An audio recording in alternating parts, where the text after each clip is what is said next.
سب سے پہلے سب دوستوں کو السلام علیکم دوستوں، اس ویڈیو کے اندر بات کریں گے پاکستان ٹیم کے فاسٹ بولر محمد عامر نے ریٹائرمنٹ کا اعلان کر دیا، لیکن کیوں کیا ہے اس کی وجہ بھی محمد عامر نے بتا دی ہے۔ پاکستان کرکٹ بورڈ پر محمد عامر نے بم گرا دیا۔ آئیے اس ویڈیو کے اندر تمام تر تفصیل بتاتے ہیں۔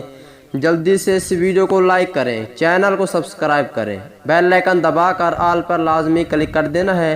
تو دوستو اس حوالے سے آپ دوستوں نے کمنٹ سیکشن میں لازمی بتائیں کہ محمد عامر کو ریٹائرمنٹ لینا چاہیے یا نہیں۔ پاکستان کرکٹ ٹیم کے مینجمنٹ سے ناراض فاسٹ بولر محمد عامر نے کرکٹ سے ریٹائرمنٹ کا اعلان کر دیا ہے۔ ان کا کہنا تھا کہ باضابطہ اعلان آئندہ 2 دنوں میں کروں گا۔ تفصیلات کے مطابق قومی ٹیم کے فاسٹ بولر محمد عامر نے نجی ٹی وی کے صحافی سے ساتھ گفتگو کرتے ہوئے کہا ہے کہ ماحول بن چکا ہے، مجھے نہیں لگتا کہ موجودہ مینجمنٹ کے اندر کھیل سکتا ہوں، میں کرکٹ چھوڑ رہا ہوں، ٹارچر کیا جا رہا ہے، ذہنی طور پر ہر بات پر مجھ پر طنز کیا جاتا ہے، میں نے 2010 سے 2015 تک بہت ٹارچر برداشت کیا ہے، کرکٹ سے دور رہا اور جو واقعہ ہوا اس کی سزا بھی کاٹی۔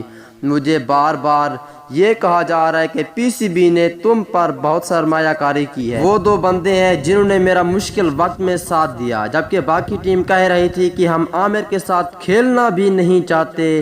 میں ان کا شکریہ ادا کرتا ہوں کہ انہوں نے مشکل وقت میں مجھے سپورٹ کیا ہے۔